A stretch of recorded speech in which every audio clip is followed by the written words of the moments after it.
થાય હો.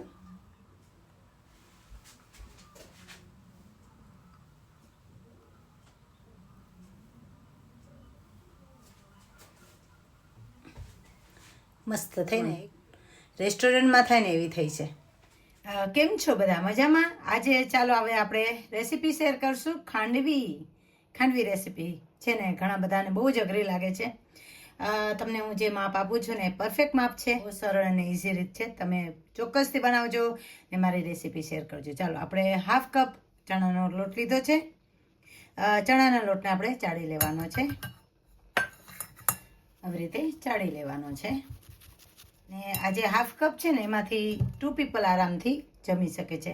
આપણે લોટ કેમ ચાળીએ છીએ? કેમ કે એમાં છે ને કચરો હોય છે એટલા માટે. હવે આપણે આ લોટ છે ને આમાં મિક્સરમાં મૂકી દઈશું. મિક્સરમાં આપણે મૂકી દેવાનો છે. ગાઈસ, મારી રેસીપી હંમેશા સિમ્પલ અને સરળ રેસીપી હોય છે. ચોક્કસથી બનાવજો. હવે આપણે આમાં મૂકશું દહીં. હવે આપણે 1 કપ એટલે કે 1/2 કપ આપણે દહીં લેવાનું છે. 1/2 કપ આપણે ચણાનો લોટ લીધો છે. 1/2 કપ આપણે દહીં લેવાનું છે. આવી રીતે 1/2 કપ આપણે દહીં લેવાનું છે. દહીં આપણે મિક્સરમાં મૂકી દઈશું. ચણાના લોટ સાથે મૂકી દઈશું. હવે આપણે એમાં 1/2 કપ એટલે કે 1/2 કપ જે આપણે દહીં લીધું છે એનું અડધું પાણી મૂકી દઈશું. એમાં આપણે હળદર મૂકી દઈશું. 1.5 આપણે હળદર મૂકી દીધી છે. આવી રીતે હળદર મૂકી દેવાની છે.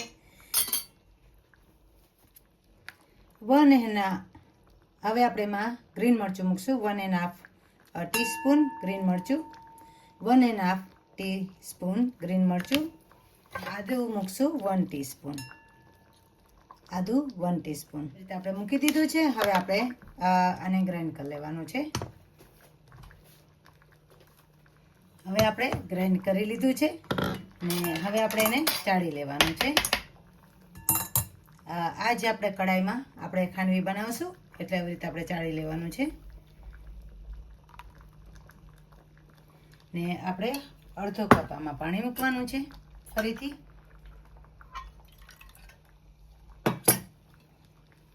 આપણે આજે પાણી 1/2 કપ આપણે પાણી ઉમેરું કાઢી લેવાનું છે. આવી રીતે ચાળી લેવાનું છે.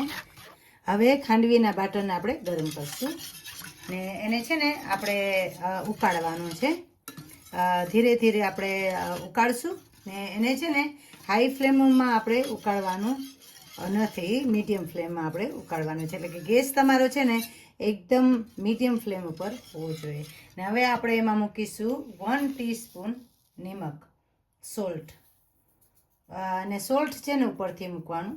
1 ટીસ્પૂન સોલ્ટ મૂકી દીધું છે આપણે. હવે છે ને આને આપણે ઉકાળી લેશું. આવી રીતે આપણે ધીરે ધીરે ઉકાળશું એટલે છે ને બાટર તમારું ખાટું થતું જશે. બહુ જ ડિલિશિયસ ને યમી અને પરફેક્ટ રીત તમને બતાવું છું. પ્લીઝ મારી રેસીપી જરૂરથી છે ને શેર કરજો. અને છે ને બીજી વાત એ કે આપણે જ્યારે ખાંડવી બનાવીએ ને ત્યારે આમાં એક જ વાતનું ધ્યાન રાખવાનું છે કે તમે છે ને જ્યારે ખાંડવી બનાવો ને ત્યારે એનું જે બાટર છે ને એ કઢાઈની તરિયામાં બેસે નહીં, એટલે કે દાજી ના જાય એનું ધ્યાન રાખવાનું છે. આપણે ચેક કરવાનું છે કે છે ને આપણું બાટર ફાઇન બને છે કે નહીં. આવી રીતે ચેક કરવા માટે આવી રીતે મૂકવાનું છે. આવી રીતે હાથેથી છે ને આવી રીતે પાથરવાનું છે. જોઈએ છે આપણું બાટર રેડી થયું કે નહીં. અને છે ને અડધી મિનિટ જ તમને ખબર પડી જાય, 1/2 મિનિટમાં જ. ને આ ઠંડુ થશે ને એટલે આપણે ખબર પડી જશે કે આવી રીતે છે ને વળશે ને હજી થયું નથી. કે નકર તરત જ છે ને ઘાટું થાય ને એટલે તરત જ છે ને ટ્રેમાં પાથરીએ ને એટલે તરત જ આપણી ખાંડવી છે ને ઉથલી જાય છે. એટલે કે છે ને ખાંડવી રોલ થઈ જશે. એટલે જે આપણું આ બાટર છે ને એ ગરમ થાય ને એટલે આપણે થાળીમાં પાથરીએ ને એટલે તરત જ રોલ થવા માંડે છે. એવી રીતે આપણે એને પકવવાનું છે.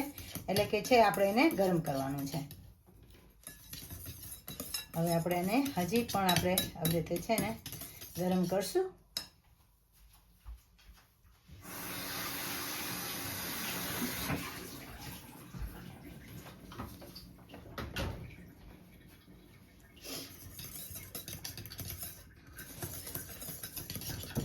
ને આને છે ને હલાવતા બહુ વાર લાગે, એને થતા બહુ વાર લાગે, એટલે 20 થી 25 મિનિટ, એટલે 20 થી 25 મિનિટ ઘાટું થતા વાર લાગે છે, વધારે નહીં. એનો ટાઈમિંગ છે 20 થી 25 મિનિટ. એમાં પાથરી લેશું એટલે આપણે ચેક કરી લઈએ કે થયું કે નથી થયું. બરાબર,